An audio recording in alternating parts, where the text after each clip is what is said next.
This is Outlandish Zicky Dice, and you're watching Covalent TV. Outlandish!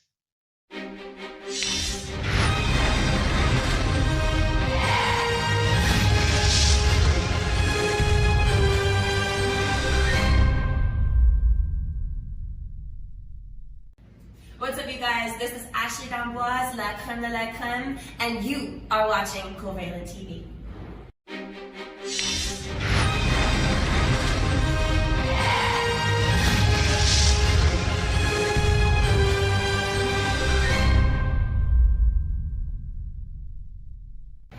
I'm Randy Luck, and you're watching Covalent TV.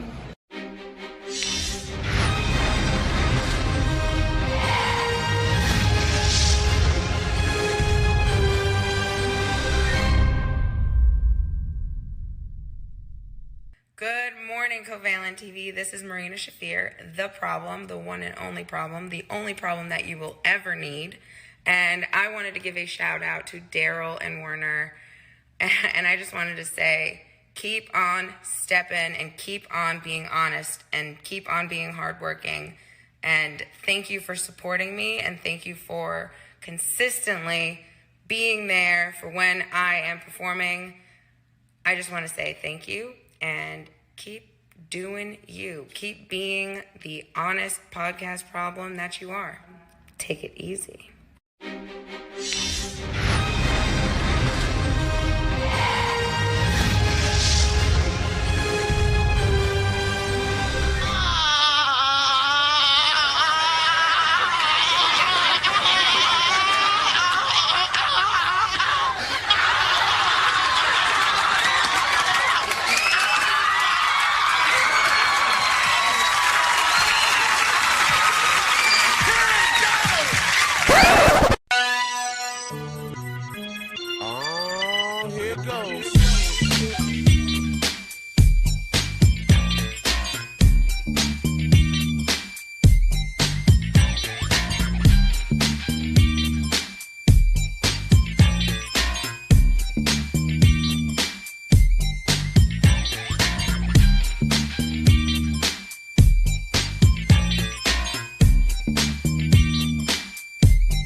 It is Monday, so that means it is showtime, bitches, and I know that y'all didn't show up for average work, mediocre work, nothing in between.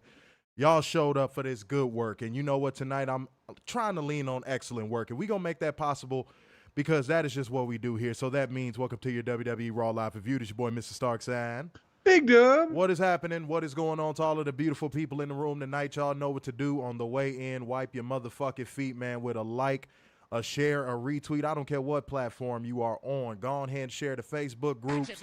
Get the word out there about Covalent TV. Y'all have to act as our street team because that is the only way the word will truly get out about this good work that we are handing out to pro wrestling fans when it comes to this podcast and shit, all right?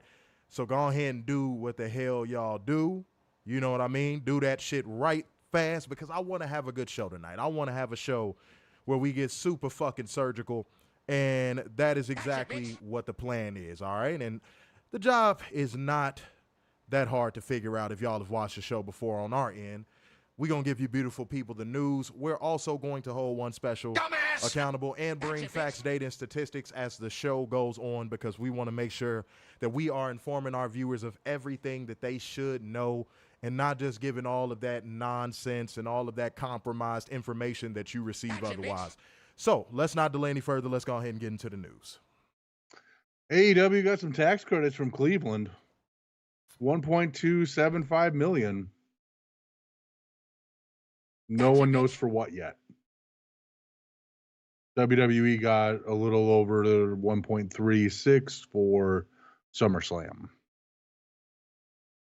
Usually when tax credits are handed out for production purposes, that means that either a massive event or possibly in AEW's case, a residency is coming to town. And I think that's something that's good for AEW. That number is not much less than what WWE got to bring one of their biggest pay-per-views of the year to Cleveland. So a lot of people that continue to say AEW is the minor leagues, I would start shutting that shit up, especially when the TV deal comes through. But when it comes to that piece of news, y'all should shut up, because WWE did not get that much more than AEW. Now, I get it. Some people are going to go, well, they're handing out money right now because they have it to give on tax credits. Yeah, but they have to allocate it to something production-wise. And the fact that they were willing to allocate that much money towards AEW tells you that they're very aware of what the AEW product brings to the table. And, you know, they know fans will be excited about whatever event it is. And I think it's cool that AEW wants to tap even further into the Midwest market outside of Chicago. Now, I am a Chicagoan, so I'm a little bit biased. I do like when they do events here. I don't like when they do them in Hoffman Estates. But the Midwest is an untapped market, and it's been an untapped market for a while. So AEW, do what you got to do. Get your money. Fuck what the drones are saying. That's really all I got to say about it. Let me read a couple comments. Joe said, hey, I did not see Raw, but I love hearing you guys. You are going to have a show. Wait, are you going to have a show on both nights after SummerSlam? SummerSlam is not 2 nights this year. Next year. That is next year. So, well, next year, sure, but this year, no, because that's not happening. But a SummerSlam review will be happening. What is going on? Keith is in the building. Hey, man, salute, man. We got a lot of people in the building tonight, man. Salute to every single one of y'all. Where are we at on Twitter? That's what I want to know. Okay, Matthew Shelton said 71. All right. Said, been depressed, so let's have a fucking with you. That, I don't like the way you phrased that. Whoa. I don't like the way you phrased that one bit. Now, I'm not going to lie to you. That was bad. That was bad. I think you should retype that. I don't roll that way. So, oh, man, let me see what else we got. I don't think that's the Blues Clues background he has, but nope. If that's what you want to believe, feel free to believe that. Nope, it's The Simpsons. Okay. All right, up to 77. That's what I'm talking about. Let me read a couple things. Catherine said tax credits are good. Yes. Yes. Mm-hmm. And typically when tax credits are allocated, and it's a reason why you probably will not see a city like Chicago or New York hand out tax credits anytime soon. That's what happens when your city is not oversaturated with, I'm going to get a little controversial here.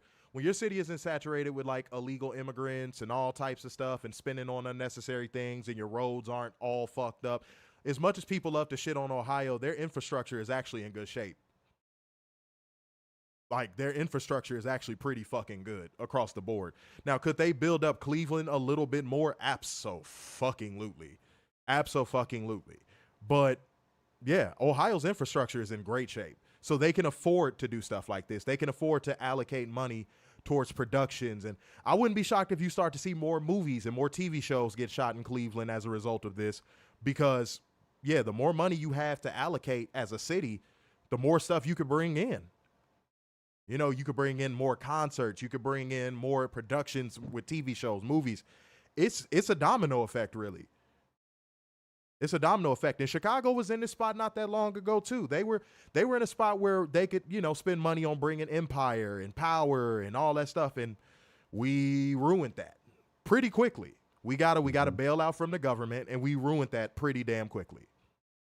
Okay? That's just how that happens. Cat said fucked up roads equals Michigan. Yeah. I mean, not just Michigan. I mean, have you been to New York? Have you been to New York? I-94 has been on a construction binge for the last 2 decades. So I hear you. I hear you, Catherine, but it's places that are way worse than Michigan when it comes to that. Way worse than Michigan. Places that you think would have terrible roads, like, you know, certain places in the deep south, they actually have beautiful roads. Texas has amazing highways and streets. Yes, they do. Amazing highways and streets. That is the smoothest driving I've ever done. Arkansas has great roads and down south, they got some good roads. So, you know, a little information, little tidbits for the viewers if y'all want to know some real talk. All right. Kath said, no, I don't go past the Mason-Dixon line. Look, I don't blame, as a black man, I try not to my damn self, but sometimes when you got to handle business, you got to handle business. You know what I mean? Said West Virginia, you could get lost in potholes. I think West Virginia is forgotten about, so that doesn't even shock me. Mm-hmm. That's a place that definitely needs. That's like Detroit of the South. That needs love. That definitely needs love for sure. 93 Horrible people, leadership. 93 people in the building, man. Said I last been in New York in 2000. Oh wow, last time you were in New York was pre 9/11. That's crazy. That's nuts. It's a whole different city. If that's the last time you've been, oh my God, it's a whole different city. Real talk. Rhea said, Florida has terrible roads. Depends on what part of Florida. North Florida, absolutely. By all the tourist traps and stuff like Orlando, Tampa, Tallahassee, Kissimmee, they have great roads. They have great roads. Miami has shitty roads.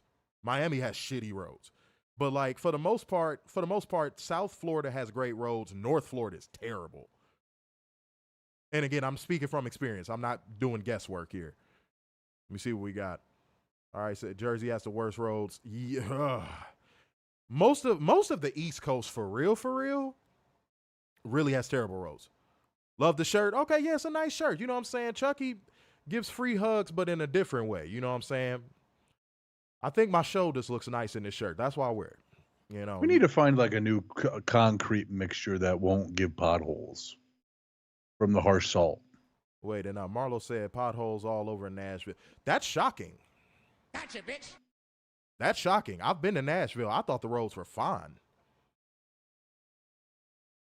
Okay. I mean, to each his own in that regard. I thought they were fine. St. Louis has some really bad potholes. St. Louis is terrible. Their roads are terrible. St. Louis's roads, you will lose a tire in St. Louis. St. Louis is awful. The highways are fine. But the roads just, oh. Even in the ritzy communities in St. Louis, it's just, oh, Jesus. Like you riding on fucking cobblestone. It's terrible. It's terrible. By the arena and like the university downtown over there, it's fine, which, let's be honest, is to be expected. But, you know, in the neighborhoods, oh, DC is the worst. Okay, so Yeah, Troy. DC's terrible. Troy, I think you just, ding, ding, ding, ding, ding, ding, you hit the winner. DC, homie, D-fucking-C. Jesus. They don't got potholes. They got craters out that motherfucker. Yeah. Jesus Christ, DC. I think in this order, my top three is DC, New York, and I would probably say, because Chicago is top 5, but I don't think they're in the top 3. It's a toss-up. It's a toss-up. It's hard for me to say right now. I would have to think about it. Because I'm well-traveled. I've been a lot of places, guys. Richard said, what are you thinking about AEW wrestlers going to a different show and winning belts? What do you think about? Okay, so talking about Kross, and he said Philadelphia roles are bad. Philadelphia was fine. North Philly was trash, but everywhere else was cool. South Philly, West Philly, right before you get over there to Jersey on East Philly, it was fine. North Philly was, ooh. But So they hate North Philly people. But Philly was fine. I didn't think Philly was all that bad. But the crossover stuff, it serves a purpose in pro wrestling unless you are working with WWE. WWE literally goes out of their way to make sure that they get the long end of the stick in every deal that they work out. And we've been seeing that. We've really been seeing that. GCW is in bed with WWE, and that's something we've already known. Yep. You know it's bad when WWE wrestlers can come to GCW and pretty much beat everybody down there. Yep.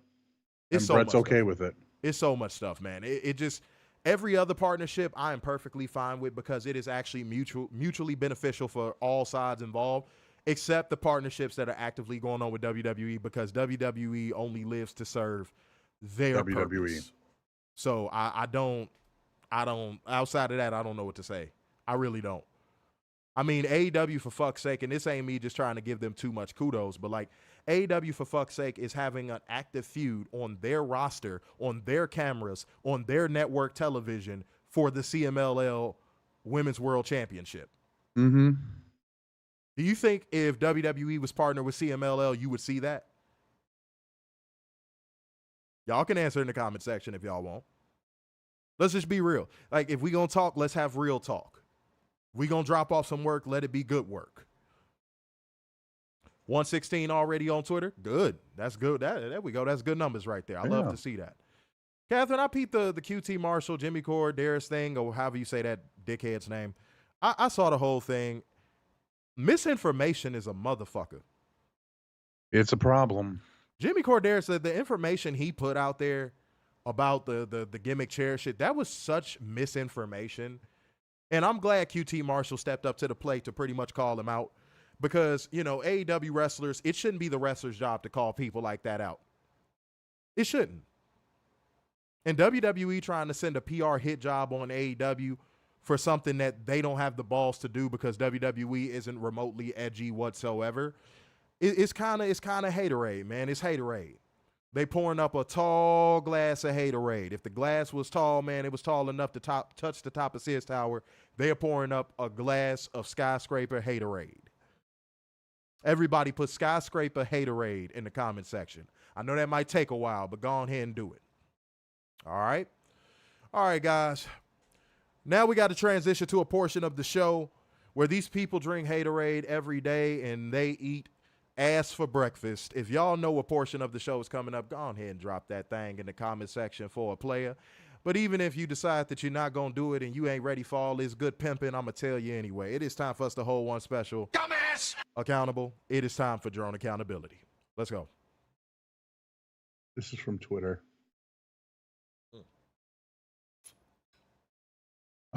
This is from Obu. From Wrestle Purists. Okay.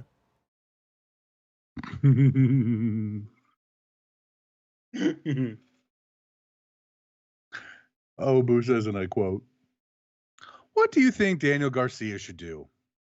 If his options are between leaving AEW to become the face of CW NXT on the men's side and basically having the 2023 Dragunov run, or return to AEW on a new 3 to 5 year deal, resuming his feud with MJF and hopefully building from there after probably beating Max. On both sides, he would theoretically have an institutional support. People in high places in WWE would want Daniel Garcia, but AEW also seems high on him as a building block, and guys like MJF would be in his corner. Leap of faith into the unknown with the hope of surpassing what we've already achieved, or remaining with the devil you know and trust the process." Dumbass!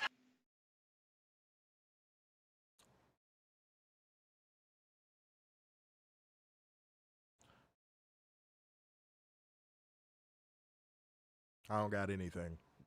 I really don't have anything. Let me read a couple comments real quick. Hold on, let me see what we got. I'm seeing people put the skyscraper haterade. Yeah, man, that's what's going on. It's a lot of that. Unfortunately, it's a lot of that in pro wrestling right now. It's so much of that bullshit. You can't be a hater your whole life. You can't be a hater your whole life. You gotta really find something to sink your teeth into in life, to where you have a purpose, to where you can actually speak on something and have knowledge about it, because you actually are an OG when it comes to it. There's a lot of people that are hating on people that are making it out of the hood. There's a lot of people that are hating on people in pro wrestling because they just don't consume one product, or, you know, it applies with a lot of stuff in life. But when it comes to wrestling, a lot of the haterade comes from the people that have been programmed to believe WWE is the only thing out there. That's where a lot of the hate is coming from. And if you feel I'm wrong, please feel free in the comment section to let me know. But I don't think I'm wrong on that, because I could go back. Oh my God, it could be a situation where going back years and finding data and information. And I hope whoever created that data and did that data and compiled it creates another study to show how much WWE fans talk about AEW versus AEW fans talk about WWE. I hope they do an updated version of that data, because that would be really interesting to see in 2024, because I actually think it's gotten worse. Mm-hmm. I'm going to be honest. I just think it's gotten worse. Your feeds are inundated with that bullshit so much that I'm not gonna lie, y'all. I got drone accountabilities for the next 2 years if I wanted it. And most of them are WWE drones. Most of them. And speaking of which, it's time for me to hold one special dumbass accountable. The doozy train continues, but this one is pulling up to Hicktown, USA. Wherever you perceive Hicktown, USA to be, that's where this drone accountability pulled up to, ladies and gentlemen. I'm not going to give them no free clout, but an account on Twitter gave Hologram a shout out. And Hologram is impressive. Based off of what I've seen thus far, Hologram has been pretty impressive. And this is kind of a twofer in a way. The first one comes from Lucio. Screen name Lucio. Said, kudos for the speed and all, but that's circus to me. To which one person has said, educate yourself on Lucha Libre. And Chris Camacho, screen name Chris Camacho, had this to say. Hologram is in the U.S. They need to learn the American style of wrestling or fly back to Mexico.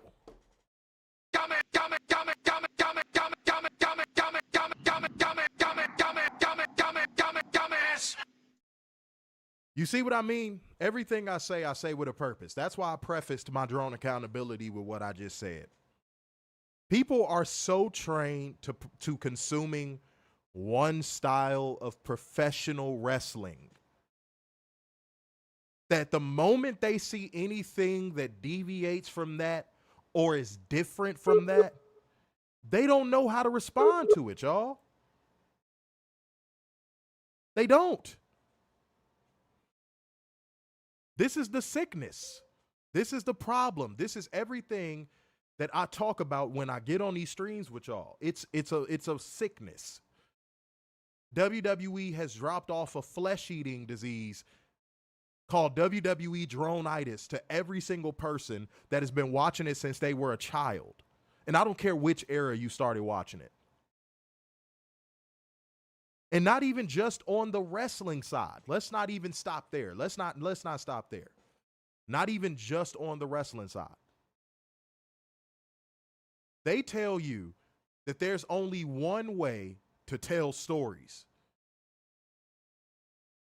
So you see all the time AEW getting attacked and saying they don't tell stories, they don't tell stories, they don't tell stories, blah, blah, blah, blah, blah, blah, blah, blah, blah, blah, blah, blah. AEW tells stories, they just don't tell it in the format that WWE tells them. And a lot of people have a problem with that because they've grown up on that WWE style of storytelling. They don't know anything different. They don't want to know anything different because if they did have to learn something different, it would send them into shock.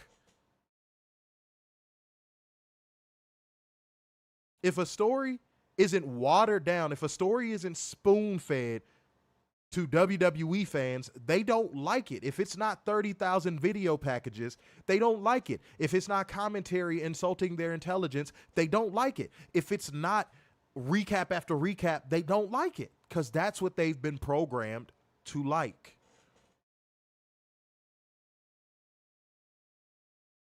Now, if there's somebody going, I'm so sick of hearing about this, I'm so sick of them talking about this. Okay, if you're sick of us talking about it, stop filling our feeds with your propaganda. Stop filling people who want to get into pro wrestling in their feeds with your propaganda. And we'll stop talking about it. I think that's a fair trade. I think that's a fair trade. And if you don't think that's a fair trade, I don't give a damn. Because you've had your moment in the spotlight. You've had your moment in the sun. You've had your time to enjoy WWE and the monopoly they've had on pro wrestling. Let people that want to enjoy actual pro wrestling not be in a monopoly anymore. Enjoy it. Is it that hard? Is it that hard to watch what you want to watch and let other people watch what they want to watch? Why do you have to crap on the Lucha Libre style to get a point across? You could have easily just said, I prefer the WWE style of wrestling. Wouldn't that have been easier?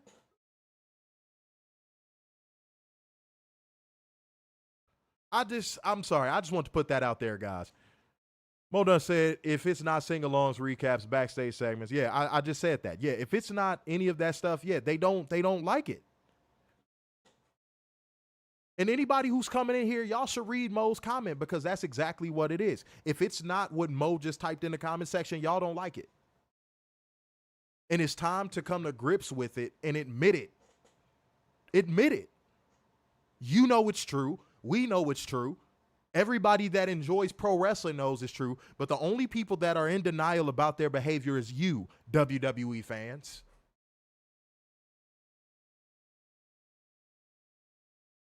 And you know what they'll do? And I'm going to move on from it after this. You know what they'll do? They'll harp on the 3 accounts on Twitter that actually promote AEW and talk highly of AEW. They'll go to them and be like, oh, see, they're AEW drones. It's only like 5 accounts that I could think of off the top of my head that even fall in that category. And even the droning you think they're doing isn't really even droning. They're just pointing out differences.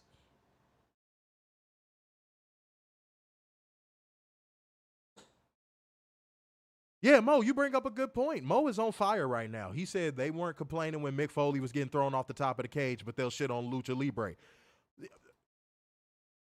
You make a solid point, bro.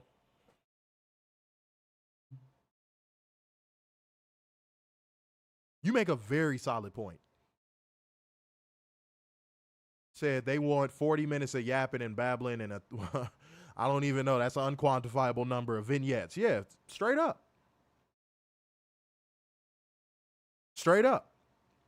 Now, Richard, because that was a Facebook comment, it got cut off on my screen. I can't read it. My apologies. I don't know why Facebook cuts off comments like that. I really don't. Let me see. Yeah. Said 30 minutes of wrestling is a stretch. Yeah, it really is. And you know what's crazy? They'll say that's a lie, or they'll just defend it and go, well, I just care more about promos and segments than I do wrestling. That's what they say now. So there you go. Yeah. Yeah, I will never forget Triple H saying that. First of all, the motherfucker said blood is passe. And then he said WWE is a movie about wrestling. Or what did he say? It's a TV show about wrestling. Catherine said society tends to shit on things they do not understand. Oh, I know. Oh, trust me, I know. And the funny part, so easy to go ahead. That's the easiest thing to, and people are refusing to do it. Aaron said, and yet they bring back the Bad Blood pay-per-view. And you know what's crazy? The only person that's probably gonna bleed on that pay-per-view is Cody. Yep. Just so y'all know, just to prepare you, WWE does everything with intent, but not in a good way. Cody is going to be the only person to bleed on that entire show. Mark my words. Because they have to sell the concept. They have to sell you their bullshit. They have to sell you on the lie. Think of a snake oil salesman. They have to sell you on the lie in order to get you to buy the product. So yeah, they're going to have Cody bleed. And you know what they're probably going to use in marketing for it? Cody bleeding. Mm-hmm. Keep that in mind, y'all. Yeah, they got to sell you on it. They really got to sell you on it. But to everybody that is in here right now, man, hit the like button, hit the share button, hit the retweet if you're watching live on Twitter right now. Share to the Facebook groups. Show the necessary love. And donation gang as well. I failed to mention that. Hit the Cash App, Streamlabs link, and Super Chat. Super Chats are important tonight, guys. Hit the Super Chat. The Super Chats off with 15 schmackaroos. That is the goal for Super Chats tonight. Let's hit that off with 15 on the Super Chats. And I know we can do that, guys. I have faith in our community. Mm-hmm. We can get that done. We can definitely get that done. And salute to Marlo for coming through with the 5 schmackaroos on the Cash App, man. Almost missed it. Thank you. Much appreciated. If I talked about the MVP and Bobby Lashley thing, a lot of people would get in their feelings and they would say I was race baiting, but is really the truth. And the proof is kind of sort of in the pudding because there's not one black wrestler on SummerSlam. And that speaks a lot of volumes. And MVP is a vet in the industry, so he has no reason to be bitter. And everything that he said and he agreed to and he co-signed, I believe him 110%. And Bobby Lashley is such a pro that he hasn't said anything. But I'm going to be honest, Bobby Lashley probably could air Triple H the fuck out if he wanted to. Yep. But I think MVP is going to be the one that probably ends up airing Triple H out and saying that he's not that different from Vince.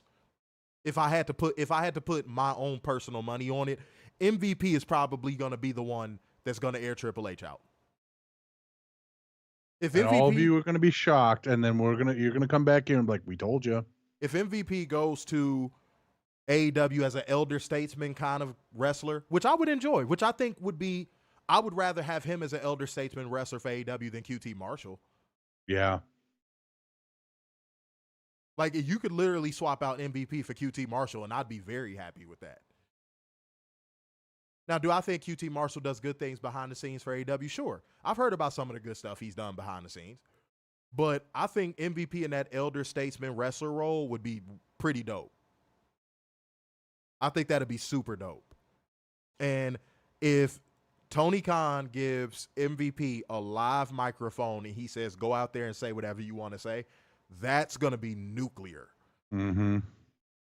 If he gave MVP 5 minutes on the mic and says, say whatever you want to say, no script, no nothing, talk, just go out there and talk, that'd be insane.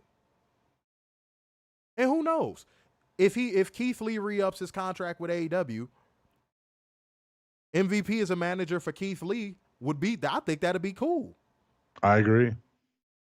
Reform a new Hurt Business, maybe get Shelton Benjamin in there, like get Bobby Lashley. I think that'd be really dope. I actually think that'd be pretty exceptional. So, Powerhouse Hobbs.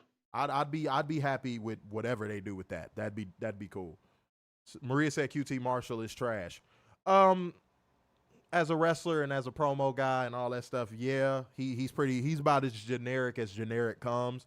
But the behind the scenes stuff, and even though we've given QT Marshall a lot of shit, I've heard about the behind the scenes stuff he's done, and he's a good figure backstage. He kind of goes to bat for the wrestlers. It was a time where I thought he was going, surrender his balls in a purse and go with Chody to WWE. There was a time. The fact that he stayed speaks volumes, whether people want to admit it or not. Matthew Shelton said, since they released Bobby on injury, that's shitty. Well, WWE being shitty, why does that surprise people? Why is that like, oh no? Oh, fired Maria when she was pregnant. Like, come on, man. What are we talking about? Mo said QT gets a lot of praise backstage for what he does. Yeah, he does. Said, give MVP the Steve Austin ECW promo control.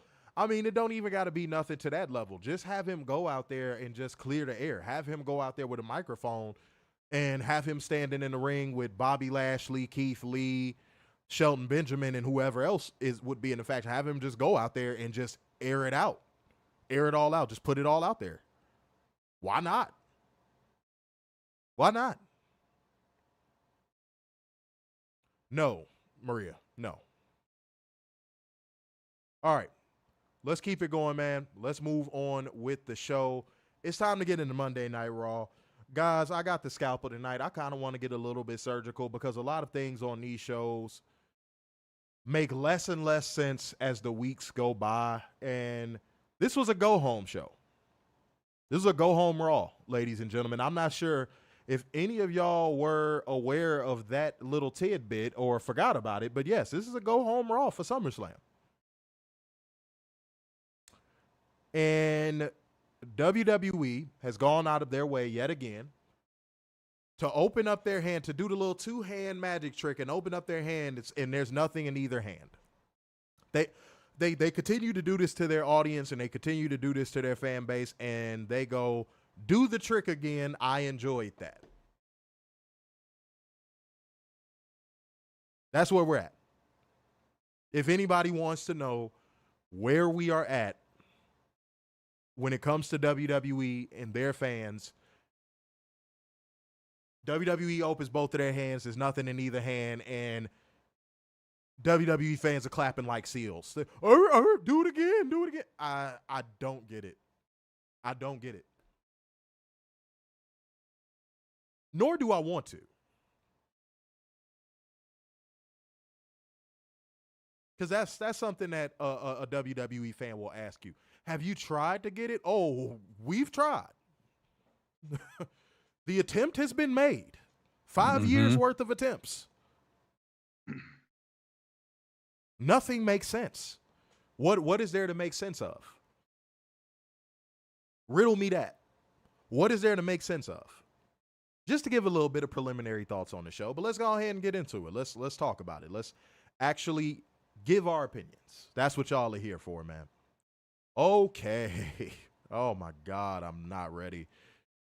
Okay, so the show opens with the unusual montage of talent arriving at the arena tonight. It's so unusual. It's so out of place. I wish they would do away with it. It's not cool. It looks so bad when they do it because, when they do it for the NBA and the NFL, they're showing up for a real sport. Now, don't get me wrong. I know the sacrifices of pro wrestling. Again, I've done it. But it's a scripted sport. It's a scripted fucking sport. They're not showing up for Game 7 of the NBA Finals. They're not showing up for the NFC Championship game. Stop. It's corny. It's out of place. Do away with it. It doesn't make your show look sports-based. It looks forced. Oh, God. And this zesty prancing bitch, Seth Rollins, makes his entrance in a frilly Prince-type referee shirt with mutton sleeves and black pleather pants and zebra boots. No, no, no, no, no, no, no. Y'all want me to say that again? Do y'all need me to say that again? This is how we opened the show. Do y'all want me to say that one more time? Let's run it back. Let's press the rewind button on that one. Let's do it. Seth Rollins, the zestiest prancing bastard in pro wrestling today. I think Effie is more masculine than Seth Rollins at this point. Yep. Came out with a frilly mutton sleeve referee shirt, black pleather pants, and some zebra boots. Y'all, he was dressed like a top stripper at a male strip club.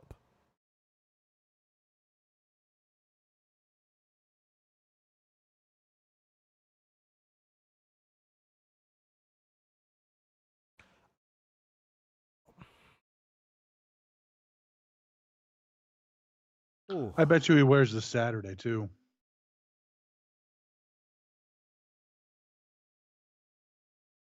Oh, all right. He gets on the mic and welcomes us to Monday Night Raw. Dude, you're not that popular and mainstream to call anything or name anything after you. Nobody knows who you are in modern society outside of WWE fans. And he introduces his stuff for SummerSlam. First CM Punk and then Drew McIntyre. Seth says he can see there's a lot of tension. Yeah, it's probably fucking your pants, dude. It's your pants. It's your pants. Your pants is where the tension is coming from. Wear pants that men wear and you wouldn't feel tension. Seth, how about you give that a go?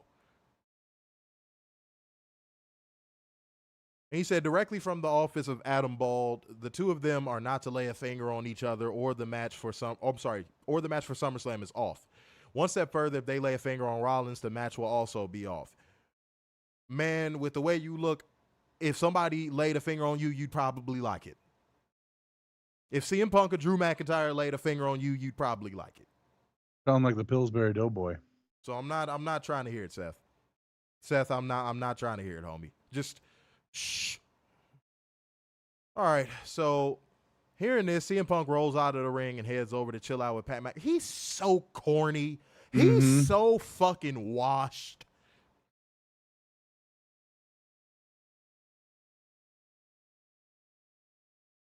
God damn it, CM Punk is so... Everything he does now is so corny.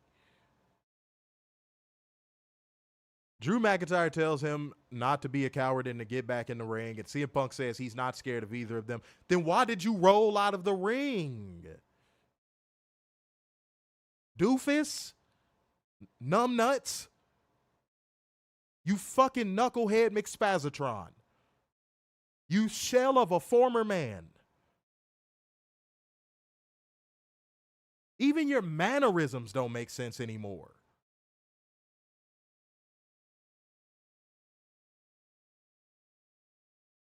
But Drew McIntyre tells him not to be a coward and get back in the ring, and CM Punk says he's not scared of either of them.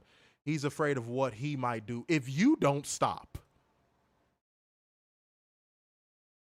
If you don't actually pick up a stop sign and smack yourself in the face with it.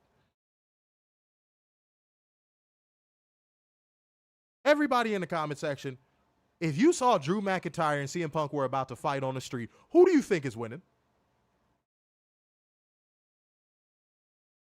I don't care how many times CM Punk went to Rufus Sport. I don't give a fuck. Drew McIntyre would wring CM Punk's neck on the curb. Mm-hmm. What are we doing here, man? Like, all right. It's that Napoleon complex that never wants to go away with him. Rollins says Punk loves getting things his way, but that's not how this works. And it's not how SummerSlam is going to work. And he volunteered to be referee because they scared all the other refs away. What? Nothing It's makes so sense. fucking stupid. Nothing makes sense on this show. Can somebody correct me if I'm wrong? Didn't CM Punk interfere in Drew McIntyre's last two matches as a referee? Yes.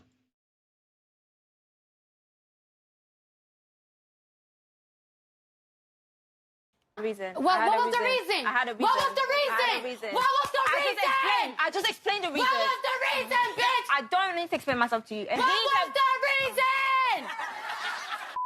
I told y'all we was. I said I had the scalpel. I said I had the fucking scalpel. Nothing makes sense. Nothing.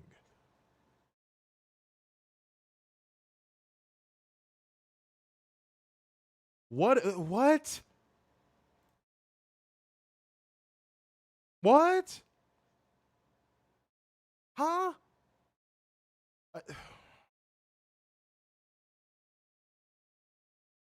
Okay. Okay.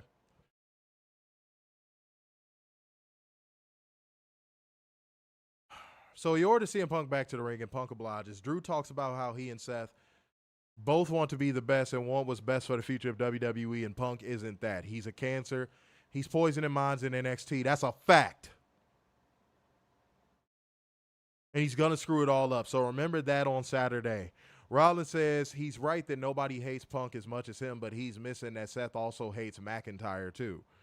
So shut up for 3 seconds and he'll get to the rules and regulations for this violent masterpiece of SummerSlam. Violent masterpiece. Mm-hmm. Trash. Nothing's going to be violent about this match. It's going to be bitch slapping like this. Because they're a bunch of girls, especially CM Punk. This is going to be the safest match we have seen all year. Right now, Hikaru Shida and Britt Baker holds that title. This is going to replace that. This is going to be the safest, softest match you have ever seen Drew McIntyre wrestle. Ever. And I'm willing to put money on that.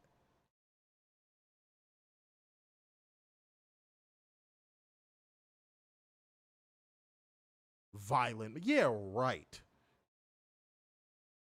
He says there's only one rule, only one regulation, and that's the two of them will listen to everything he has to say. He calls the shots. He's the law. Nobody can take you seriously with a referee Purple Rain shirt on. Mm-hmm. Seth.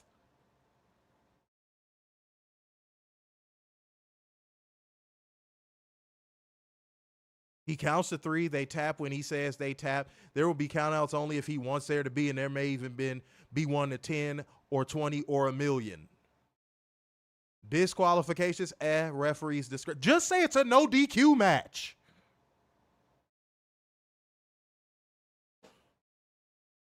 Huh? Just say it's a no DQ match. But that's not the WWE explanation of things. We got to draw everything out. I got to keep my voice, man. This is a fucking interview. I got to remember, interview. This is just so frustrating.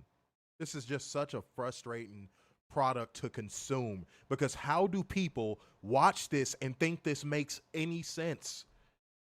I don't know how it makes sense. I'm lost for words.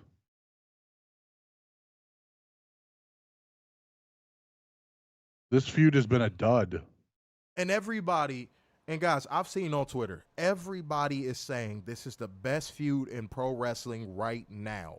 That's a fucking lie. I have seen that well over 100 times since last month. What's been good about it? Can anybody, WWE fans, can y'all come in here and tell me what's been good about it? CM Punk has been MIA for half of it. What's been good about it? And you know what? This match has got to do investment ratings. I forgot. Fuck. This match has such a fucking so what feel around it. Like at this point, who really cares who wins? Mm-hmm. It has such a so what feeling surrounding it. Am I tripping? No. It's like now I just want it to be over with. They've dragged this out for so long.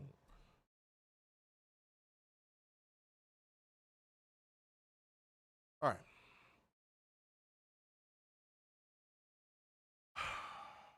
The Seth says if either of them get out of line or disagree with the way he calls his match, they can't push him around. He's a spiteful little bastard and he'll put them in the dirt. Seth, if you don't fucking stop. Punk says Seth being a referee is a hat on a hat, and he's probably getting off on it based on how he's dressed. But one thing he does, this shit is so bad. It's so bad. It's so interview. It's so fucking bad.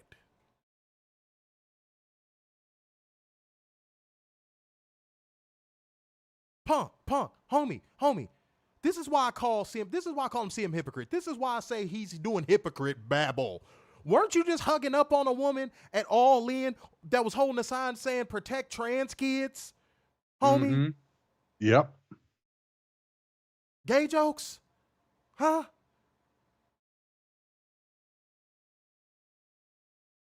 This dude is a hypocrite in every possible way you can be a hypocrite.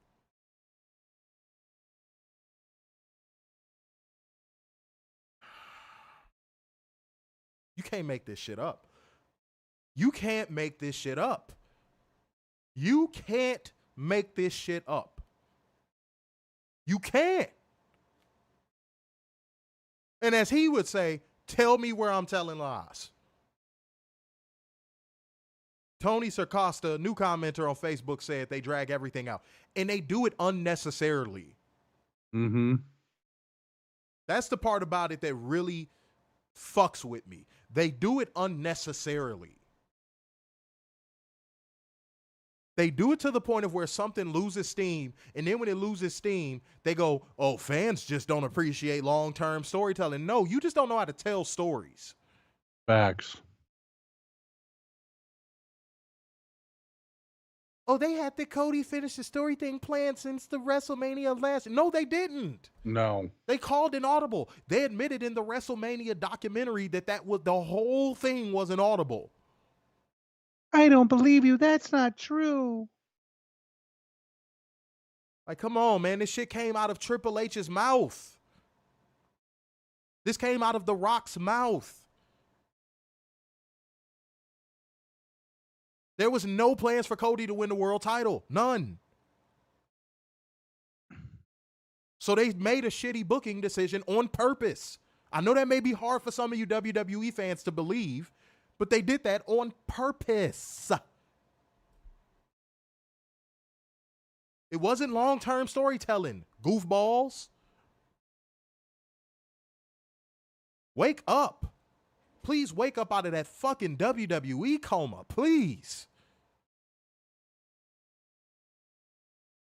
Yeah, Fernando's cut, dry, simple, straight to the point. Said Punk sold out, plain and simple. Yes. Mm-hmm.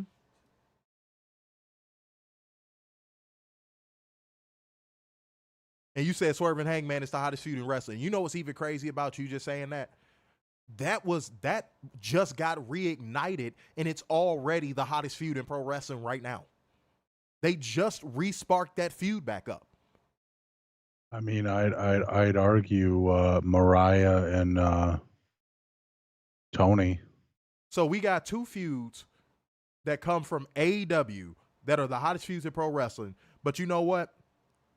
Nobody will watch them because people are so programmed to only consume WWE. But I ain't gonna lie, I'm gonna tell the truth. WWE fans, some of y'all, not all of y'all. I saw a couple WWE fans glance over at that Tony and Mariah Bank thing and even admit that was great shit. Mm-hmm.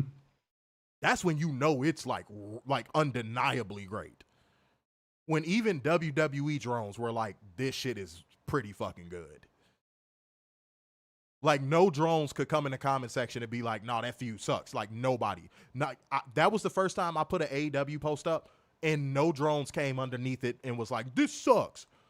Everybody unanimously agreed that feud is, like, the best thing going on right now.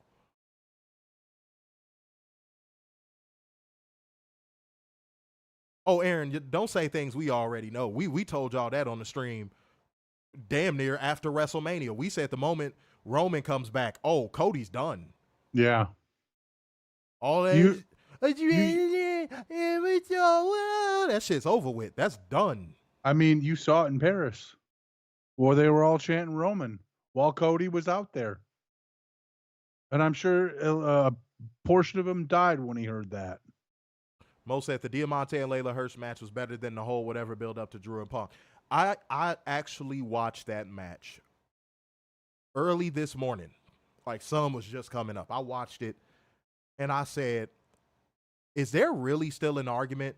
Like, even with the Tony and Mariah May thing, if you even took that out, is there really still an argument that WWE, like, the people think that WWE has a better women's, like, AEW's women's division is just so much better than every other women's division right now, and it's not even close. They've even passed up TNA. Mm-hmm. It's not even a close race anymore. Yeah, Chris and Willow. That feud is great. Willow's just must-see, period. And the crazy part about the Willow and Chris feud, y'all ready for this? It ain't even hit second gear yet. Nope. Wait until it hits that Mariah May, Tony Storm gear. Because it has the potential to. Yep. And who knows, by full gear, it might. Y'all better wake up around this motherfucker, man. Y'all better wake up. Get a fire emoji in the comment section for us one time for the fun time, man. Go ahead and drop that shit in the comment section real quick. All right? Let's get through the rest of this fucking terrible, terrible, nonsensical, hypocritical promo. Mm-hmm. All right. McIntyre interrupts and says he said what he's wanted to say, and he wasn't even trying to take Punk out at the Royal Rumble, and he screwed him again and again. And what did he think was going to happen? That was probably the most logical thing that was said during this promo. CM Punk is literally butthurt about his body being fragile. He said when that bell rings, he's going to violently assault CM Punk and break his jaw. Yeah, sure. Then he says this isn't a wrestling match, and he's not going to stop until Punk's heart does. Right. Mm-hmm. Right. Okay. When have we ever seen anything on WWE programming that has even came close to feeling like someone might die? Okay. He said, the best part about this is it's in Cleveland in the stadium. He's going to get paid so much money to do something he'd do for free. Oh, God. Now we breaking the fourth wall. Like, that should be done ever so rarely. But no, we got to do it all the time. But CM Punk says he was absent for 10 years from this company, and they chanted his name. They sing Seth's song, and they chant his name. Drew is the third wheel here. The one positive about, oh, God, this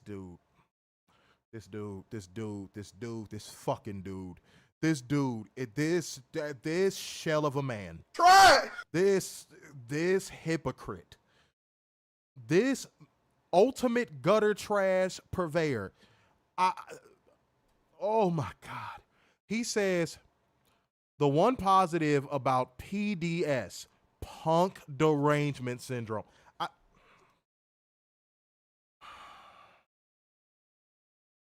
Reason. What was the reason? I had a reason. What was the reason? What was the reason? I just explained the reason. What was the That had to come reason, from bitch? Pritchard. I don't need to explain myself That to you. had to What come was from the Pritchard. reason?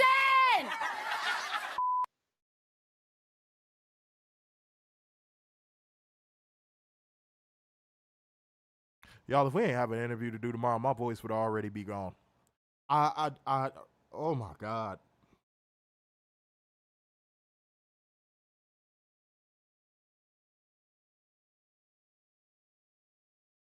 And to this, and let me address this too. To the scared, cowardly little WWE fan that's probably gonna come in the comment section on the on-demand portion of this stream and say, "Oh, you just don't like anything about it. Why you want? Why you want?" Bring your bitch ass in one of these streams and say that. Don't just hit the dislike button. Come in one of these streams and speak your piece, homie. And tell me what you think makes sense about any of this. Y'all are cowards for real. Somebody please go to the knife store and give me a fucking knife. Maria with the bar. Said Punk has gone from the voice of the voiceless to the voice of the soulless. You goddamn right. Welcome to WWE. You are right. You hit the nail so on the head.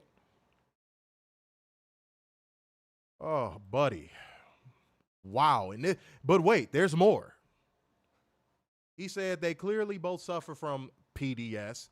They get to breathe in his air, and he hopes they enjoy it. Are you in this motherfucker? This motherfucker, I swear to God. This motherfucker. The narcissism is running wild. 186 on Twitter. Beautiful. Okay. Said the best thing to happen to Drew's career is hurting CM Punk. What are you talking about?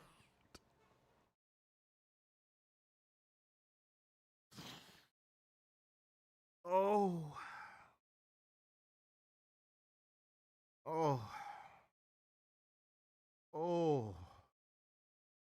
It's so bad. It's so bad. It's so terrible. Oh my God. Best thing to happen to Drew's career is hurting CM Punk, and it's the worst thing. And how big and tall and mean he is, he's stupid.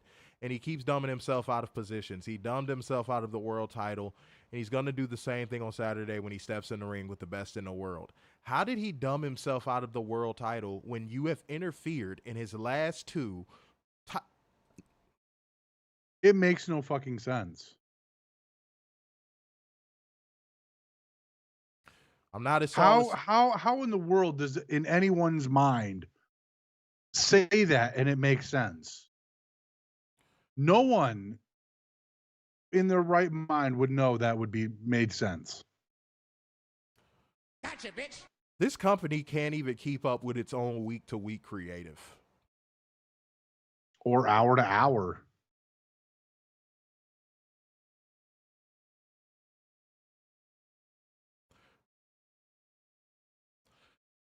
He's not as tall or as fast or as strong as Drew McIntyre, but he's got heart. I got gumption, I tell ya. Gumption. No, no, no, no, no, no, no.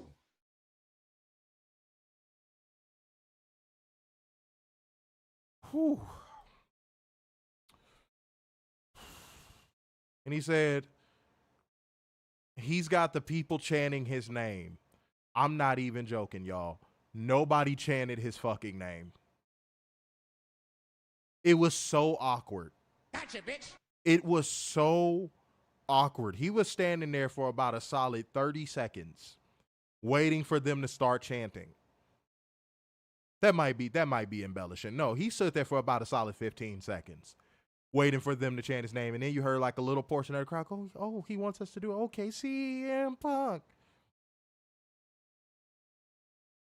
He said, what does McIntyre have? And Drew holds up the bracelet with AJ and Larry's names on it. Dude, it's a fucking bracelet. Okay. What are we, 15 here? And CM Punk gets in his face. Drew talks trash and tells him to take it. The Judgment Day are in their clubhouse when someone is trash, which is obviously Liv. Dom acts dumb, and Rhea Ripley says Liv Morgan obviously did it before asking why they keep letting Carlito hang out. And Rhea Ripley, beloved, whatever wardrobe that you have where you chose to wear that tonight, I'm going to encourage you. I am going to endorse you to continue pulling from that wardrobe.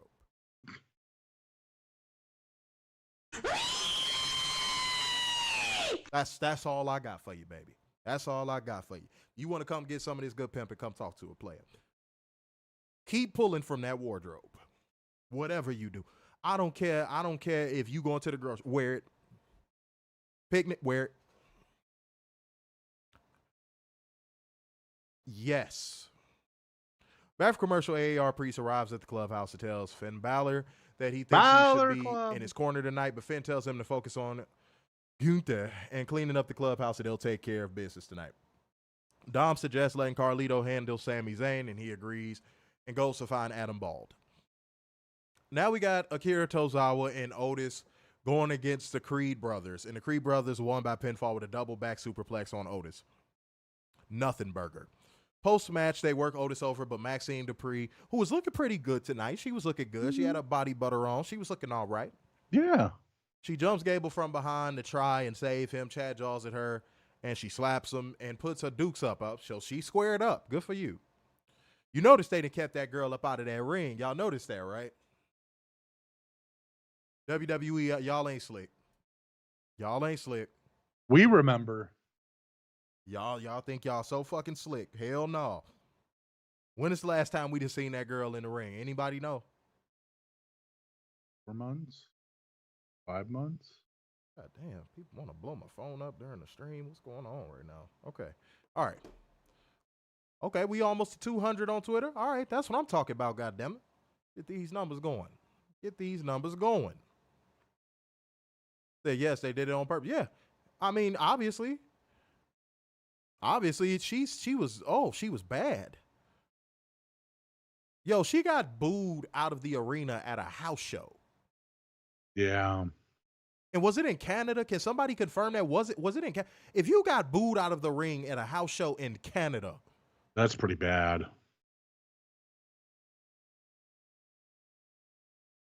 But before he could attack, and I predicted this the moment I was watching. I'm like, here it comes. Mm-hmm. I was like, oh, here we go.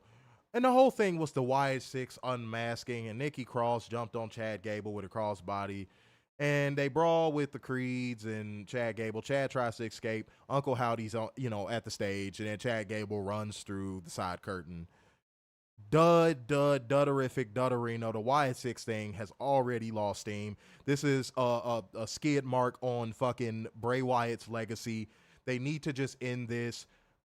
Fucking Dexter Lumis has dreads. This is bad. I don't like this. It's very bad. Make it end. Like it's falling apart. And they're gonna compete next week, and it's gonna be bad because the lights are gonna be on and the gimmick is gonna be exposed. It just Or do they pull the red light district again? Wait, hold on. Aaron said Wyatt flops. Look, loved Bray Wyatt. WWE did him dirty. And he should have really been a way bigger star than what he was. But this is just, to me, crapping on his legacy at this point. It's just, it's terrible. It doesn't even like it doesn't. This was my biggest fear. I said my biggest fear is this not even working without Bray Wyatt. And I've been proven right. It doesn't work without Bray Wyatt. It just doesn't. Not a fan. They need to just go ahead and scrap this. After commercial, we get a recap of what we just saw. Of course. Because we can't have enough recaps. Back in the Judgment Day Clubhouse for the third segment of the night. Carlito returns and says, good news. He's got Dominic Mysterio in a match against Sami Zayn. Dom is upset because Carlito was supposed to get a match for himself, and they task him with getting a match for himself against Jey Uso, a match that he'll fight alone. Rehash City, boy. Next up, speaking of Rehash City, we get Bronson Reed versus Sheamus in a very subpar match.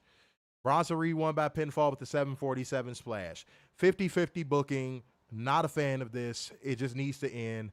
Pete Dunne had interfered with a shillelagh. Pete Dunne, I'm not even trying to, I don't even know if this is racist, but like Pete Dunne acting like a devious leprechaun is just, it just, can we stop? Yeah. Can we stop? So I'm guessing Sheamus resigned since we're still here with this. Wait, Marlo said this was doomed from the beginning. It was we knew this. We knew this. But you try to be reasonable. You try not to just shit on something. You try to just give it a chance. But the moment that I heard Michael Cho go, oh, there goes another one of those QR codes again, I was like, oh. Way to kill it. I said, God damn it. I said, oh, no.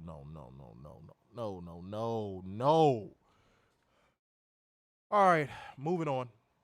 AR Priest cuts a promo at Gunther where he says if he's street trash, Gunther is just an asshole and he's going to rob him of the idea that he could win the title.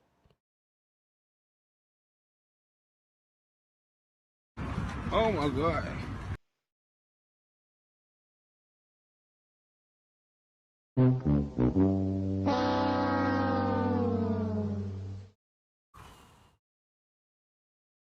Yeah, do not sign on the dotted line. You got it. You got it. Carlito going against Jey Uso. Jey Uso won with a fucking spear. Carlito is getting no pops. Jey Uso, I just want him to go away. I just want Jey Uso off my television screen. But he should be world champ, Oos. He has no talent. That fucking cokehead DUI getting mother lover don't got no talent to his name. Literally. None. He is a family name, nothing more. Zelina Vega's interview backstage and her titties were tittying. I'm not gonna lie to y'all. Let me suck them titties, baby. Man. Oh, yeah. Let me suck them titties, baby. Let me suck them titties, baby. I know. Them titties were tittying. She says team for she calls team strap on team forehead, which yeah. Had to stack the deck against her last week, but she needed that because it reminded her of who she is. Getting your ass whooped reminded you of who you are? What? You didn't know? This shit makes no fucking sense. Huh? Sonya Deville, team strap on arrives to talk trash and they beat her down and step on her fucking arm. Maybe she's remembering even more of who she is now. Yep. That sent us to break. After commercial, we get a recap of what we just saw. Because you can never have enough of those. Then we see Zelina Vega getting looked at in the trainer's room. And the Miz is interviewed in the loading bay. We get a terrible segment between him and R-Truth. I don't even want to go through it. No thanks. Oh boy, and this show just gets even more intriguing. Guys, we are ratcheting up the excitement. Are y'all ready? Of course we are. Karrion Kross gets on the mic before his match. Oh, fuck. We're here?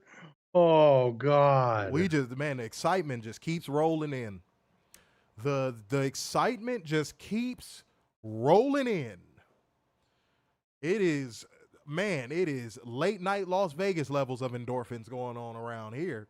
Mm-hmm. He says he was just notified that Kofi Kingston re-injured his shoulder in Japan, and that's why he's not here. But he doesn't believe it. He says Kofi can't handle that Xavier's in the spotlight, and he wants him to join the Final Testament and admit that the power of positivity is a lie, and also to tell Kofi that he should have retired after he lost the WWE Championship in 6 seconds. As much as I hate to give him credit right now, that last part, facts plus tax. Yeah. He should have told Kofi should have told Vince, go fuck yourself. I'm done. Yep. If Kofi had balls in his fucking boxers, he should have walked backstage to Vince, walked straight up to him, and be like, go fuck yourself. This is how you reward me for my loyalty to your bitch ass. I'm done. Mm-hmm. And hung up his boots. Okay. Karrion Kross won by pinfall with the final prayer on Xavier Woods.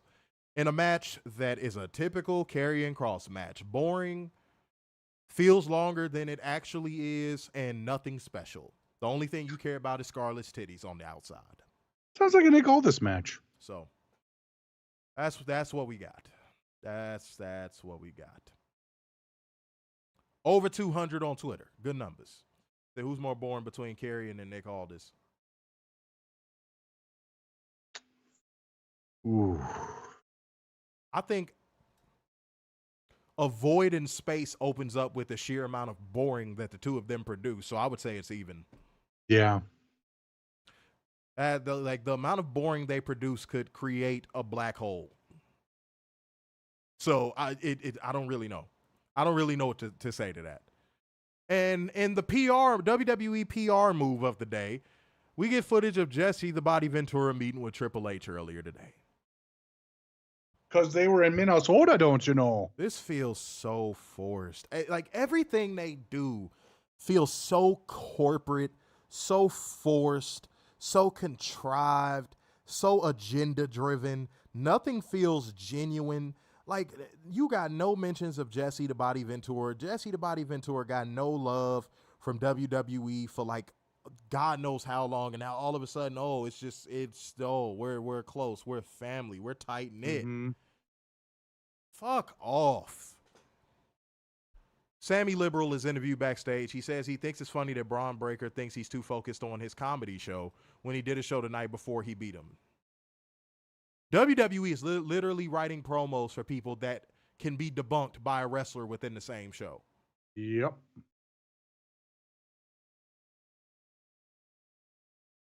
But I digress. Back from commercial, we get a vignette of Liv Morgan burning a bunch of Dominic Mysterio's merch and calling him Rhea Ripley's little bitch and promising to make their life a living hell. I was waiting for a seance afterwards. Liv, baby, let me talk to you real quick. When it comes to you being newly single, even in kayfabe, if you think Dominic Mysterio is the best you can do, you got more problems than burning some goddamn terrible WWE merch in a trash bin. Facts. Okay? Just want to put that out there. All right, next up, we got Dominic Mysterio going against Sami Zayn, and it wouldn't matter because Sami Zayn will win by disqualification after the Judgment Day would interfere in the match. After the match, they put boots to Sami until Jey Uso makes the save with his terrible fucking moveset. Once Judgment Day are cleared off, the LeBron Breaker attacks, but Sami Zayn manages to send him packing. We get another wide VHS tape, and this one is focused on Dexter Dreads, and oh, God damn it. And Uncle Howdy asking what should be done when the buzzards start circling. Motherfucker, we don't know. Yeah. You're supposed to tell us that. Chad Gable goes to Adam Pearce to give the identities of the remaining Wyatt Six.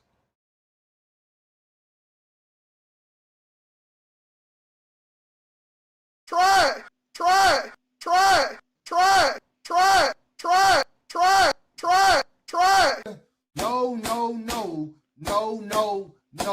No.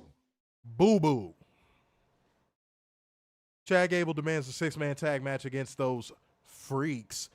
They've literally revealed themselves to be human.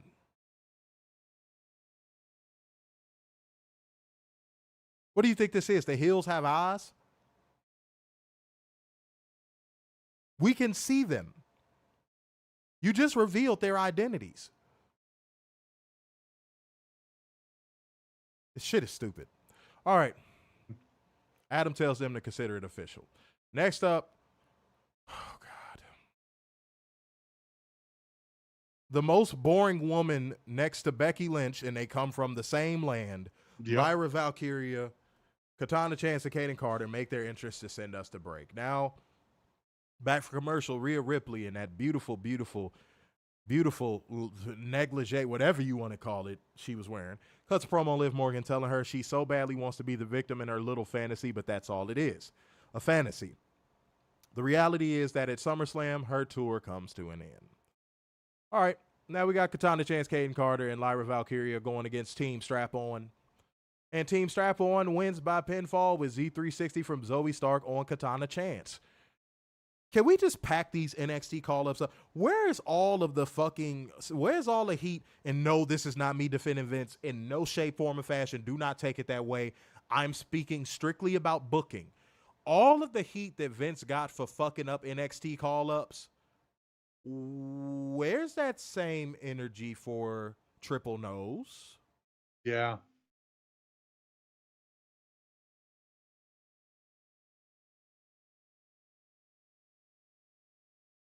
I'm just curious. Where's that same energy for Triple Nose? Because y'all had all the smoke when Vince was doing it, but now Triple H is in charge. Everything's different.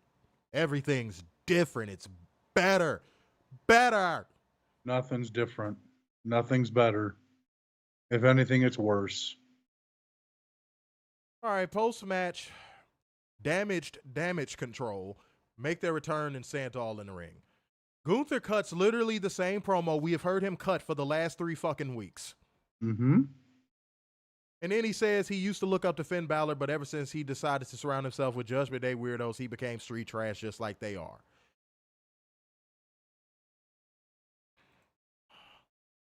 Let me say this again. You're from Austria, sir. If it's not Greenland's, it's slums. You come from Austria.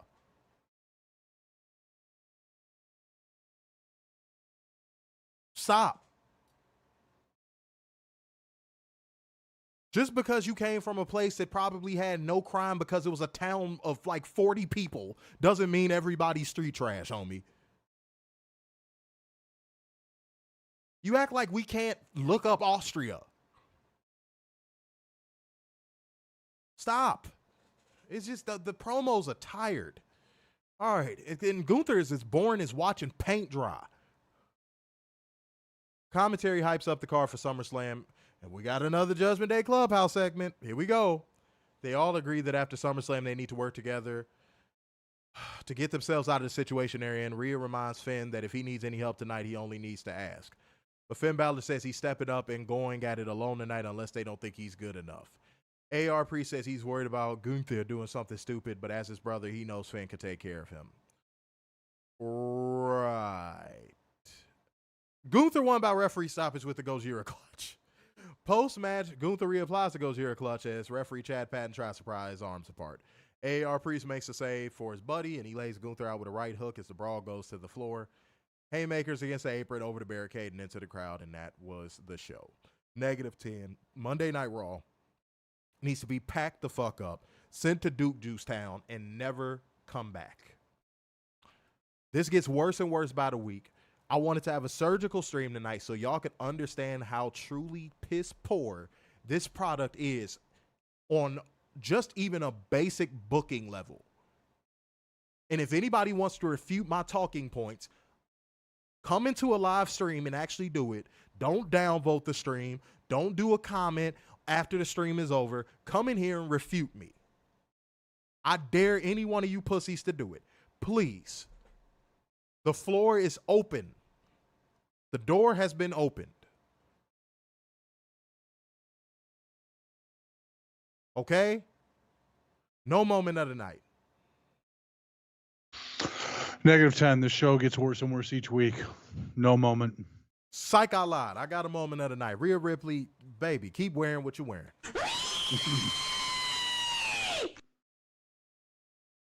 Moxie Mike said Carter and Chance should have been lifers in NXT. But no, then that would be Triple H admitting failure with his system. Mm-hmm. Yeah, he's triple nose. Have you not seen Triple H's nose? Come on now. Maria said -10. Matthew, there was a time where Maria would have gave this show like a 5. I want y'all to understand that. That's huge. Over 200, 212 over there on Twitter. Arthur Thompson said the show better pay. I could fucking talk. Holy shit. The shows before the pay-per-views have been trash. This has been a cesspool. Understatement, but I feel you. This man said moment of the night. Rhea Ripley's promo on Liv Morgan said, yes, please wear less. Absolutely. Absolutely. Fernando said this show was trash. Marlo said radio silent. Yeah, man, nobody talks about Triple H ruining NXT call-ups, but anytime, like, it literally, Vince McMahon could book an NXT call-up in a match just in their first week. They'd be like, oh, they're already failed. Triple H can book them terribly for months, and they're just like, it's going somewhere. He's doing great. It's better than Vince, yeah. He's doing great. Yeah. So good. Throw tomatoes at Raw, y'all. Throw tomatoes at Raw. Moxie Mike said, Maria, welcome to reality. We are proud of you. It only took how many years? Man. So he said, my opinion is Damage Control needs to be off the air until Asuka comes back because it feels awful without Asuka. But here's why I called them Damage Control. What can you do with them now? Yeah, you really can't do anything with them. Even if Julia just came in and popped in, it wouldn't be the same. Once the Bailey thing was over, they should have broke the group up. They should have just broke the group up. Like what more? Like they should have broke them up. But WWE doesn't have faith in their booking to book them as individual wrestlers, so that's the only reason why they're still together. That's the only reason why the Judgment Day is still together. That's the only reason why we're still getting this bloodline shit. I could go on and on. I won't, but I'm just letting y'all know I could. I do have SummerSlam up if you want to do investment ratings. Sure. All righty. We only have 7 matches with a 7-hour pregame show for some fucking reason. I'm just going to go down the card. Number 1, Damian Priest versus Gunther.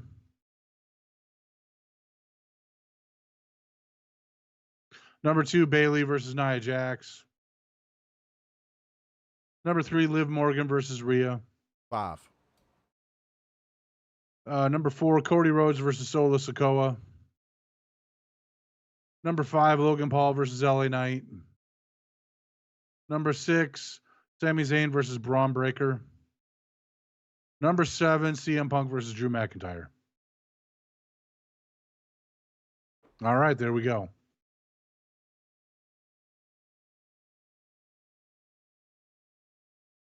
Ooh, okay. Oh, I had to snap out of the fury I was in just now. Yeah. Moxie Mike, yeah, you said 00400. Sound, man, look, sound like we doing coding in this bitch. Said no tag team match. Yeah, and let me teach y'all something. Here's how shitty of a fucking company WWE is. And here's how you know that they want a monopoly on the game again. They only made that pre-show as long as they did because Collision is going to be on. At that time. It's going to be on. Oh, no, it won't be. No, they're starting at 5. That's what I'm saying. I said the pre-show. Were you listening? Oh. All right. But I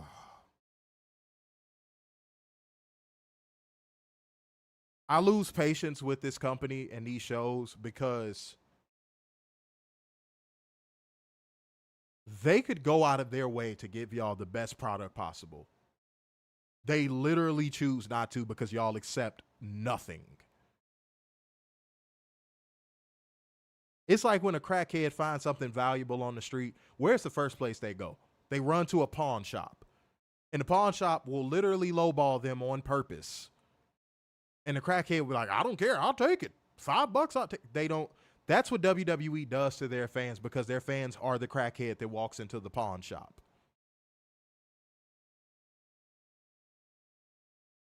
WWE used to be more like Target. It was corporate. It was still corporate. But at least when you went in there, it was good products in there. It was good products in there. And you know what? The fan base appreciated it and they had good business. But now, WWE has become Cash America Pawn Shop. Now, people might be going, oh, why Cash America? Cash America has Cash Americas everywhere. Cash America is bigger than fucking Target. Cash Americas are everywhere. You could go downstate in whatever state you live in and still find a Cash America.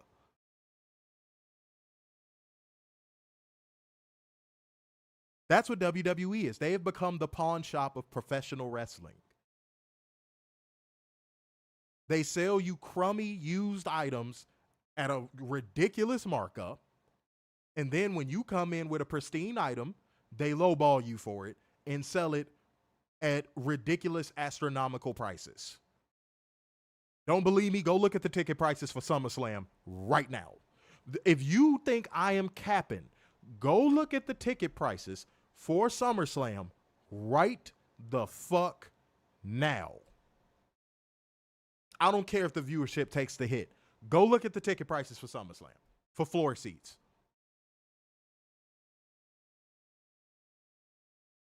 And you know what's so tripped out and psycho about it?